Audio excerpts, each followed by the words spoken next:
পূর্বের ইমামগণ এই বিষয়ে কি বলেছেন, তারা কি ফতোয়া দিয়েছেন, তারা যেই ফতোয়া দিয়েছেন ওই ফতোয়াটা আমাকে আপনাকে মানতে হবে। এটাই হচ্ছে কোরআন মোতাবিক। সুবহানাল্লাহ। এবার আপনাকে বলি বাবা, ইসলাম হচ্ছে আল্লাহর মনোনীত ধর্ম। ইসলাম বুঝবো কোরআন দিয়ে, হাদিস দিয়ে, ইজমা দিয়ে, কিয়াস দিয়ে। এখন ইসলামের মেন ভিট কটা আপনারা কেউ জানেন?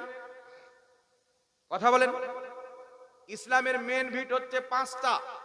নবী পাক সাল্লাল্লাহু আলাইহি ওয়াসাল্লাম বলেন, মিশকাতুল মাসাবির প্রথম খণ্ডের মধ্যে আল্লাহর হাবিব বলতেছেন, বুনিয়াল ইসলাম আলা খামসিন। ইসলামের মেন ভিট হচ্ছে 5টি জিনিসের উপরে। প্রথম হচ্ছে কালেমা, দ্বিতীয় নম্বরে নামাজ, রোজা, হজ, যাকাত। এই 5টি জিনিস হচ্ছে ইসলামের মেন ভিট। প্রথম লা ইলাহা ইল্লাল্লাহ মুহাম্মদ রাসূলুল্লাহ, অর্থাৎ যেই ব্যক্তি আল্লাহকে এক ওয়াহদাহু লা শারিক বিশ্বাস করে নিল, মুহাম্মদ সাল্লাল্লাহু আলাইহি সাল্লামকে আল্লাহ পাকের রাসূল এবং বান্দা মেনে নিল, সেই ব্যক্তি হলো মুসলমান। এবার আপনি যখন কালেমা শরীফ পাঠ করলেন, তো এই কালেমা পাঠ করে কি মুসলমান হয়ে যাবে? এই কালেমা মোতাবিক আপনাকে বিশ্বাস রাখতে হবে। আল্লাহকে আল্লাহর মতো মানতে হবে, নবীকে নবীর মতো মানতে হবে। আমি আল্লাহকে বিশ্বাস করলাম, কিন্তু আল্লাহ পাকের ব্যাপারে আকীদা যদি খারাপ হয়ে যায়, কলমা পড়ে কোনো লাভ হবে না। নবী মুস্তাফার ব্যাপারে আকীদা যদি খারাপ হয়ে যায়, কলমা পড়ে লাভ হবে না। আল্লাহকে আল্লাহ পাকের মতো মানা, নবীকে নবীর মতো মানা, এটাই হচ্ছে ঈমান। জোরে বল সুবহানাল্লাহ। এখন আপনাকে বলি বাবা, লা ইলাহা ইল্লাল্লাহ মুহাম্মদ রাসূলুল্লাহ, এটা হচ্ছে লা ইলাহা ইল্লাল্লাহ, আল্লাহর তাওহীদ।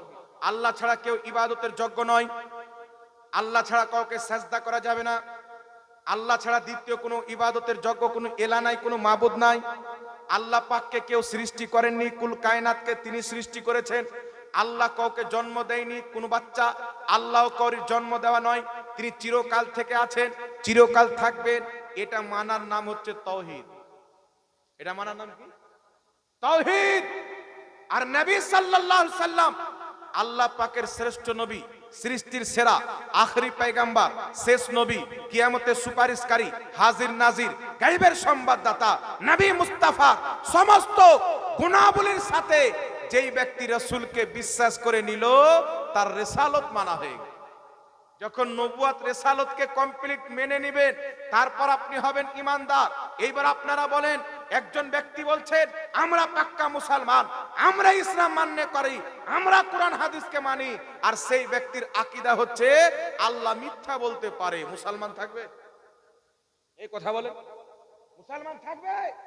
আহলে হাদিসদের ভারত, বাংলাদেশ, পাকিস্তানে সর্বপ্রথম যে কিতাব তাদের ছাপা হয়েছিল তাকওয়াতুল ঈমান। আমার গাড়িতে কিতাবটা এখন বর্তমানে ভরা আছে। এই কিতাবের লেখক ইসমাইল দেহলভি। আহলে হাদিসদের প্রথম কিতাব, ভারতের মাটিতে ইংরেজদের যুগে ছাপা হয়েছিল। এই তাকওয়াতুল ঈমানের লেখক ইসমাইল দেহলভি লিখতেছে, আল্লাহ তাবারাক ওয়া তাআলা ঝুট বল सकता है, আল্লাহ মিথ্যা বলতে পারে। জোরে বলেন নাউজুবিল্লাহ। এবার আপনারা বলেন বাবা, তাহলে আহলে হাদিসদের তাওহীদ ঠিক আছে না ভুল আছে? কথা বলেন, তাদের তাওহীদ কি ঠিক হবে? তাদের আকীদা আল্লাহ মিথ্যা বলতে পারে। আর আহলে সুন্নাত ওয়াল জামাত, সুন্নি জামাতের আকীদা হচ্ছে আল্লাহর জন্য মিথ্যা বলা মহল, মিথ্যা বলা পাপের কাজ, গুনাহের কাজ, নিকৃষ্ট কাজ, ত্রুটি কাজ।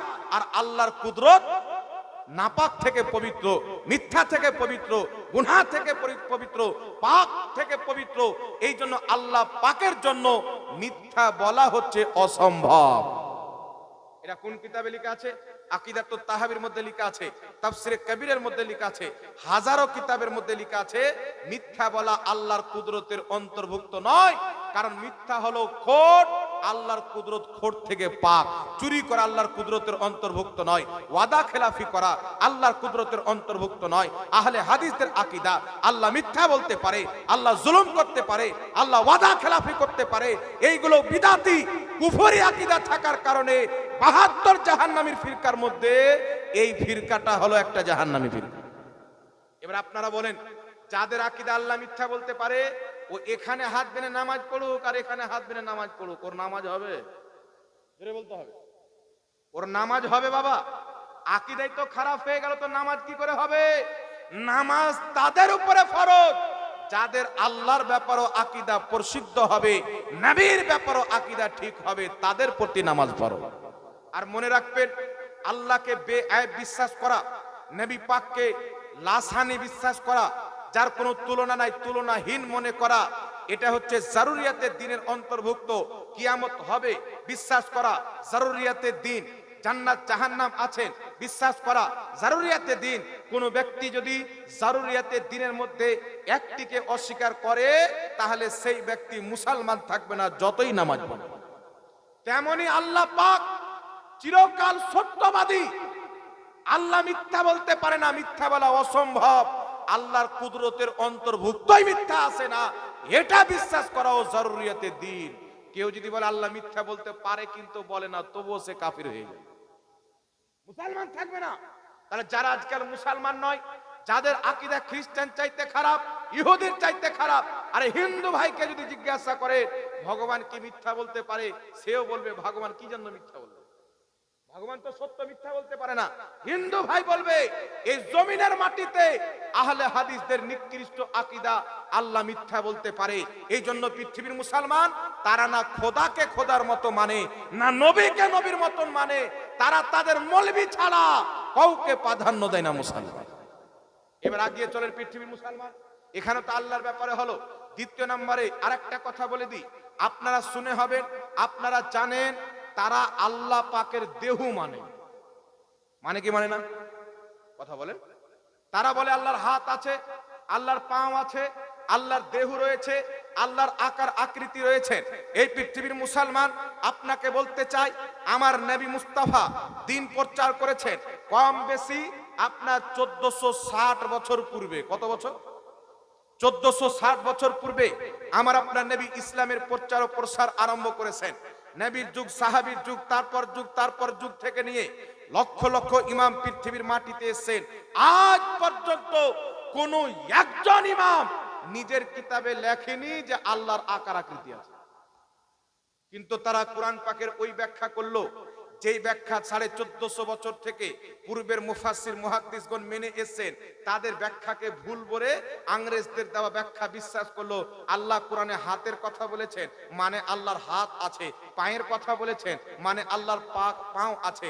জান্নাতে আল্লাহ জান্নাতীদেরকে দেখা দিবে, যদি আল্লাহর আকার আকৃতি না হয় তো কেমন করে দেখা দিবেন? এর মানে হচ্ছে আল্লাহর আকার আকৃতি আছে। এই সম্পূর্ণ হচ্ছে ভিত্তিহীন কথা। এটা হলো কিয়াস। আল্লাহ পাক পরওয়ারদিগারে আলম হাতের কথা বলেছেন, পায়ের কথা বলেছেন, চেহারার কথা বলেছেন, কিন্তু বিরাদর ইসলাম এর অর্থ আল্লাহ কি বুঝিয়েছেন? ইমাম মাতুরিদি তাফসিরে মাতুরিদির মধ্যে, ইমাম কুরতুবী তাফসিরে কুরতুবীর মধ্যে, ইমাম ইবনে হাজার আসকালানি ফাতহুল বারির মধ্যে, ইমাম নববী শারহে মুসলিমের মধ্যে হাজারো ইমামগণ লিখেছেন। ইমাম বাইহাকি রাহমাতুল্লাহ আলাইহি 1150 বছর পূর্বে আসমা ওয়া সিফাত কিতাবের মধ্যে লিখেছেন, আল্লাহ যেখানে হাত পা চেহারার কথা বলেছেন, এর দ্বারা আল্লাহ পাক নিজের সিফাতকে বুঝিয়েছেন, আকার আকৃতিকে বুঝায়নি। আর প্রত্যেক মুসলমানের প্রতি জানা ওয়াজিব রয়েছে যে তাদের আল্লাহ হলো নিরাকার। কিতাব খুলেন আসমা ওয়া সিফাত, ইমাম বাইহাকি লিখছেন কম বেশি 1150-1200 বছর পূর্বে প্রত্যেক মুসলমানের প্রতি জানা জরুরি আল্লাহ হচ্ছেন নিরাকার। ইমাম মাতুরিদি লিখছেন আল্লাহ নিরাকার। ইমাম কুরতুবী লিখছেন তাফসিরে কুরতুবীতে আল্লাহ নিরাকার। ইমাম নববী লিখছেন শারহে মুসলিমে আল্লাহ নিরাকার। ইবনে হাজার আসকালানি ফাতহুল বারিতে লিখছেন আল্লাহ নিরাকার। আকীদাতুত তাহাবিতে লেখা আছে আল্লাহ নিরাকার। প্রত্যেক ইমামের বিশ্বাস ছিল আল্লাহ হচ্ছে নিরাকার। এই আল্লাহর আকার আকৃতিওয়ালা আকীদা কোথায় থেকে আসলো বাবা? এটাও আপনাদেরকে বলে দিচ্ছি, তবে ধৈর্য ধরে আপনাদেরকে শুনতে হবে। আগে আকীদার কথা বলতেছি, তারপর আপনাদেরকে আমলের কথা বলবো। হাত কোথায় বাঁধবেন আর দোয়া কি করে করবেন না দোয়া করবেন না। শুনেন পৃথিবীর মুসলমান, আমি একাধিক জায়গাতে বলেছি, আজকেও চ্যালেঞ্জ করতেছি, বিমল দাসের ব্যাটা থাকলে রেডি করান, ফেস টু ফেস বসুক, আমরা চাচ্ছি সমাধান হোক। ফেস টু ফেস বসুক, আমরা এনি টাইম প্রস্তুত রয়েছি। আল্লাহ পাকের আকার আকৃতি কিয়ামতের সকাল পর্যন্ত কোন মৌলবি প্রমাণ করতে পারবে না। রেকর্ডিং হচ্ছে, এখানে মোবাইল আছে। কোন আহলে হাদিস আল্লাহ তাবারাক ওয়া তাআলার জিসিম প্রমাণ করবে, দেহ প্রমাণ করবে, আপনার আকার আকৃতি প্রমাণ করবে, কিয়ামত আসা সম্ভব, এটা প্রমাণ করা সম্ভব। এখন এরা কি করলো বাবা? কুরআন পাকে আয়াত হলো দুই ধরনের। পবিত্র কোরআন সূরা আলে ইমরান আয়াত নাম্বার 7 আল্লাহ বলছেন, এই কোরআন পাকে দুই ধরনের আয়াত রয়েছে। একগুলি আয়াত হচ্ছে আয়াতে মুহকাম, যার প্রকাশ্য অর্থ রয়েছে, আর একগুলি আয়াত হচ্ছে আয়াতে মুতাশাবিহাত, যার অর্থ আল্লাহ ছাড়া কেউ জানে না। এর অর্থ কেউ যদি জাহিরি নেই আল্লাহ বলতে সে পথভ্রষ্ট হয়ে যাবে। তো হাত পাও চেহারার কথা আল্লাহ বলে কি বুঝিয়েছেন? আয়াতে মুতাশাবিহাত, আল্লাহ হাত বলেছেন, পাও বলেছেন, এটা দ্বারা আল্লাহর সিফাতকে বুঝিয়েছেন। এর অর্থ আল্লাহ ছাড়া কেউ জানে না। কিন্তু এর অর্থ আকার আকৃতি নেওয়া। তাহলে একটা কথা আপনাকে বলি, পবিত্র কোরআন সূরা ফাত্তা আয়াত নাম্বার 10 আল্লাহ সুবহানাহু ওয়া তাআলা বলছেন, এ আমার নবী মুস্তাফা, যারা আপনার হাতে বায়াত গ্রহণ করলো তারা আমি আল্লাহর হাতেই বায়াত গ্রহণ করলো। আমি আল্লাহর হাত তাদের হাতের উপরে। তাহলে এখান থেকে কি বোঝা যায় বাবা? প্রকাশ্য মানা কি বোঝায়? নবীর হাতে সাহাবারা মুরিদ হতেন, বাইত হতেন, আর নবী পাকের হাতের উপরে আল্লাহ হাত দিয়েছিলেন, এটাই তো বুঝায়। আল্লাহ কি মক্কাতে হাত দিতে এসেছিলেন? মদিনাতে এসেছিলেন? এর অর্থ আপনি কি বলবেন? আল্লাহ নিজের কুদরতকে বুঝিয়েছেন। তেমনি হাতের অর্থ কুদরত বুঝিয়েছেন, পায়ের অর্থ কুদরত বুঝিয়েছেন, চেহারার অর্থ কুদরত বুঝিয়েছেন। আর জান্নাতীদেরকে আল্লাহ কি জান্নাতে দেখা দিবেন, তো আকার আকৃতি না হলে কেমন করে দেখা দিবেন? এই যে কেমন শব্দ, এটাই হচ্ছে আল্লাহর জন্য ব্যবহার করা অবৈধ। কেমন শব্দ আল্লাহর জন্য ব্যবহার করা যাবে না। আল্লাহ হচ্ছে নিরাকার, আল্লাহ জান্নাতে দেখা দিবেন, কেমন করে দেখা দিবেন এটা আমার আল্লাহ জানে। আপনি বলবেন কেমন করে দেখা দিবে যদি আকার আকৃতি না থাকে? আপনি বলেন তো বাবা, একজন ব্যক্তি কাউকে যদি থাপ্পড় মারে ব্যথা করবে, কিন্তু ব্যথাকে আমরা দেখতে পাই না। আল্লাহ যদি চাই ব্যথাটা দেখাতে পারে কি পারে না? আল্লাহ পাক আছেন নিরাকার, যেমন তার নবী মুস্তাফাকে দেখা দিয়েছেন তেমনি জান্নাতীদেরকে দেখা দিবেন। কিন্তু আল্লাহর আকার আকৃতি আসলো কোথায় থেকে? পৃথিবীর মুসলমান খ্রিস্টানেরা ইনজিল কিতাবের মধ্যে পরিবর্তন করে, যার নাম বাইবেল রেখেছে, সেই কিতাবের মধ্যে খ্রিস্টানদের পাদ্রী আলিমরা তারা চিন্তা করলো আমরা ঈসা আলাইহিস সালামকে আল্লাহ পাকের বেটা বানাবো। তখন তারা কি করলো? ইনজিলের মধ্যে কাটছাট করে আল্লাহর আকার আকৃতির কিছু আয়াত বানিয়ে ভরে দিল। তারপর তারা কি বললো? ঈসা আলাইহিস সালাম আল্লাহর বেটা আর মারিয়াম হচ্ছে আল্লাহর স্ত্রী। বলেন নাউজুবিল্লাহ। তখন আমার আল্লাহ পাক কুরআন পাকে একটি সূরা অবতীর্ণ করে তাদের রদ করলেন। সূরাটি হচ্ছে কুল হুয়াল্লাহু আহাদ আল্লাহুস সামাদ লাম ইয়ালিদ ওয়া লাম ইউলাদ ওয়া লাম ইয়াকুল লাহু কুফুয়ান আহাদ। আল্লাহ পাক বলেন, হাবিব তুমি বলে দাও ওই আল্লাহ হচ্ছে এক। ও আল্লাহ এক, আল্লাহ বেনিয়াস। আল্লাহ কওরির বেটা নয়, আল্লাহরও কোনো ছেলে পেলে নেই। আল্লাহ কাউকে জন্ম দেয়নি, আল্লাহকেও কেউ জন্ম দেয়নি। আল্লাহ পাক খ্রিস্টানদের রদ করলেন। আর দুর্ভাগ্যের বিষয় হচ্ছে কিছু মৌলবি খ্রিস্টানদের দালালি করে তারাও কোরআন পাকের অপব্যাখ্যা করে আল্লাহ পাককে একটা মানুষ হিসেবে দাঁড় করাতে চায়। যে আল্লাহর হাত আছে, পাও আছে, চোখ আছে, নাক আছে। খবরদার মুসলমান, যারা আল্লাহর আকার আকৃতি মানে এরা হচ্ছে জাহান্নামী। এদের পিছে মুসলমানের নামাজও হবে না, এদের বক্তব্য শোনা মুসলমানদের জন্য জায়েজ হবে না। এরা হচ্ছে মুজাসসামা, জাহান্নামী ফিরকার লোক, যাদের আকীদা থেকে মূর্তি পূজা চালু হয়েছে। এই আকীদা তালাক দিয়ে আল্লাহ পাক হচ্ছে নিরাকার, এটাই নবী মুস্তাফার যুগ থেকে আকীদা চলে আসছেন। এই আকীদা মুসলমানকে বিশ্বাস করতে হবে। এর পক্ষে আমি কয়েকটি ইমামের আপনাদের সম্মুখে রেফারেন্স পেশ করেছি। এই জন্য পৃথিবীর মুসলমান আমাদের বক্তব্য হচ্ছে, যাদের আকীদা ঠিক নাই আমল নিয়ে তার সাথে তর্ক করে লাভ নাই।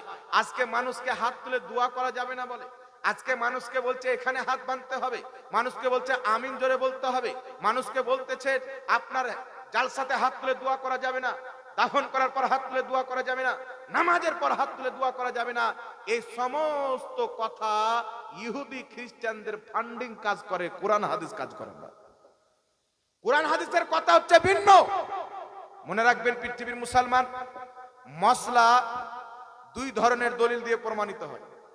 একটা হচ্ছে দলিলে আম, একটা হচ্ছে দলিলে খাস। খাস দলিল মানে কি? 5 ওয়াক্তের নামাজ তাকে সময় মোতাবেক পড়তে হবে, এটা আল্লাহ খাস করে দিয়েছে।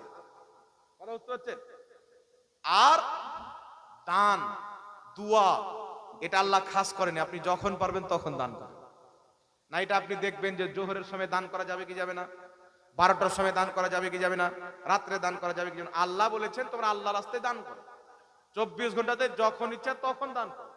আল্লাহ বলছেন উদউনি আস্তাজিব লাকুম, তোমরা আমার কাছে দোয়া করো আমি কবুল করব।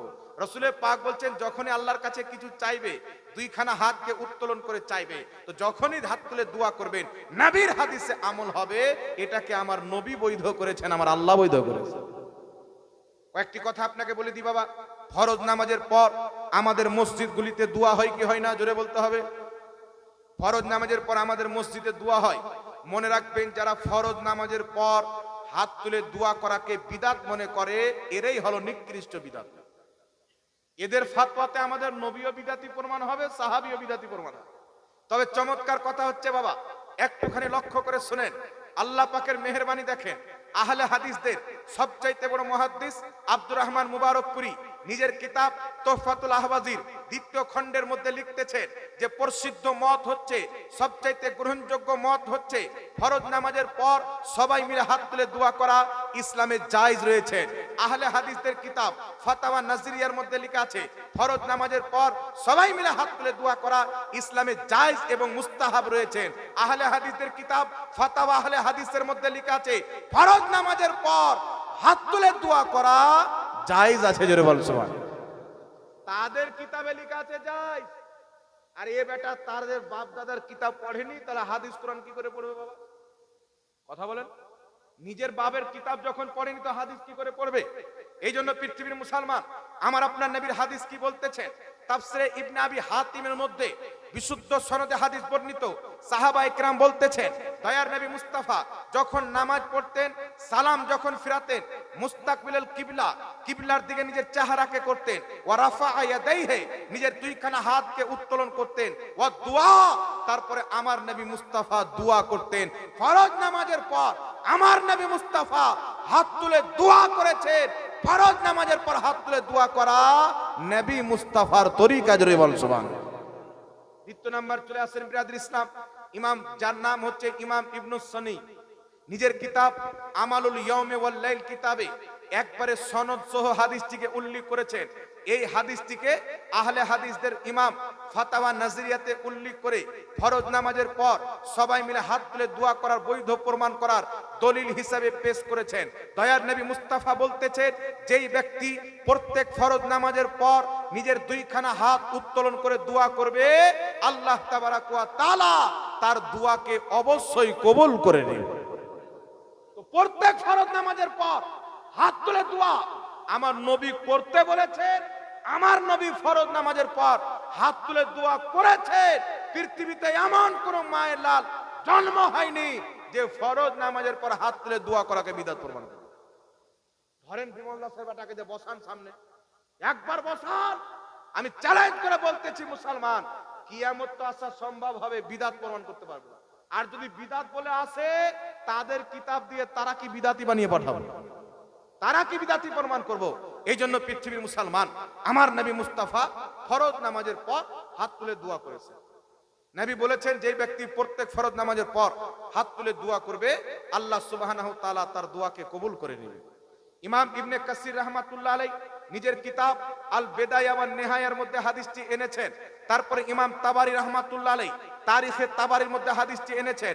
একটু লক্ষ্য করে শুনেন বাবা, আমার নবী মুস্তাফা একজন সাহাবীকে কিছু সংখ্যক সাহাবীর সরদার বানালেন, যিনার নাম হলো আলা বিন হাজরামি। তিনারা একটি জায়গা থেকে ফিরছিলেন, রাস্তাতে আরাম করলেন। রাত্রে ফজরের টাইম হলো, আজান দেওয়ার পর তিনারা জামাত চালু করলেন। জামাত পড়ার পর ফজরের ফরজ নামাজের ইমামতি হযরতে আলা বিন হাজরামি করলেন। সালাম ফিরানোর পর রাফা ইয়াদাইহি, নিজের দুটি হাত উত্তোলন করে দোয়া করতে লাগলেন। হযরতে আলা বিন হাজরামি ফজরের ফরজ নামাজের সালাম ফিরানোর পরে সঙ্গে সঙ্গে দুই হাত আসমানের দিকে উত্তোলন করে দোয়া করতে আসেন। দোয়া করতে আছেন, পিছন দিকের সাহাবী দেখছেন আলা বিন হাজরামি দোয়া আরম্ভ করেছেন। প্রত্যেক সাহাবী হাত তুলে নিলেন।